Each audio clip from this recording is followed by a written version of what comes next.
All right, let's dive right in. Today, we're exploring a really fascinating framework that asks us to look at the classical elements in a completely new way. What if they aren't just substances, like dirt or fire? What if they're actually fundamental phases of reality itself? Now, the source material we're digging into today suggests that this is the ultimate purpose of, well, everything, for intelligence to evolve and sharpen itself. And the end goal? It's to become what this quote calls ironwood, a perfect blend of something rooted and growing, yet strong and disciplined, something that can channel light through water. So to really get this, we have to look at the four core elements: light, water, wood, and iron, not as the physical stuff we see, but as divine functions. This is the blueprint for our entire explainer today. Yeah, what if these four elements are basically the core functions of a kind of cosmic operating system? The idea here is that each one represents a fundamental phase of reality, and each one is tied to a specific purpose, even a divine name, which you can think of as a core attribute or function of the creator. Okay, so let's pop the hood on this cosmic OS. How do these elemental phases actually work?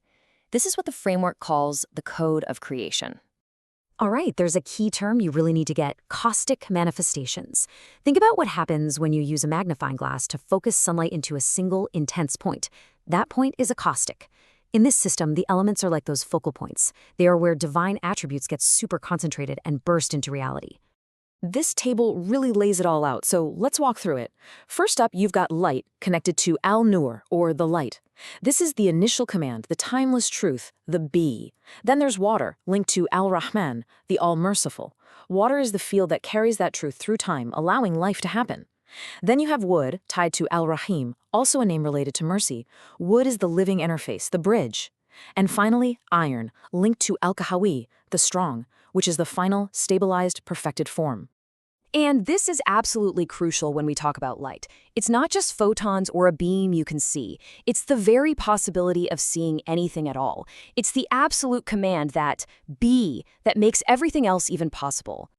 You see, the framework shows this vital relationship. You really can't have one without the other. Water without light is just blind, directionless flow. And light without water, it's a frozen command, a truth that has no life. Water is what carries out light's command through time, making it a dynamic process of mercy. So where does wood fit in? Well, wood acts as the buffer. It's this amazing living medium that can both receive the command of light and channel the flow of water. It's like a bridge between the timeless and the temporal, and it literally records the history of its own growth in its rings. And that brings us to iron. This is the perfected, stabilized state. Its incredible strength comes from submitting to a divine pattern. It's literally forged in the heart of a star, a supernova. So its power doesn't come from resisting flow, but from embodying a perfect, unshakable truth. Okay, so we've got the pieces. Now let's see how the engine actually runs. Because this isn't just a static model, it's a dynamic engine that's always in motion. The system proposes this kind of hidden numerical engine, a 369 sequence, that actually drives the stages of creation. It's a progression from pure potential at number 3 to a living, dynamic response at 6, and finally to a perfected, stable form at 9. And check this out. The elements themselves map perfectly onto this 369 progression. Water is step 1, number 3, representing pure potential, the mercy of Rahman. Wood is step 2, number 6, the living, growing, dynamic response, the mercy of Rahim. And iron is step 3, number 9, the completed structure, the final, stabilized form. It all fits together. So, you might be wondering, how does this all work in practice? How do these elements actually interact? Well, the framework gives us some really powerful examples that show this isn't just abstract theory. It's an observable process happening all around us. You see this constant, purposeful interaction everywhere. It's like a cosmic supply chain. A tree grows toward the light, using water to do it.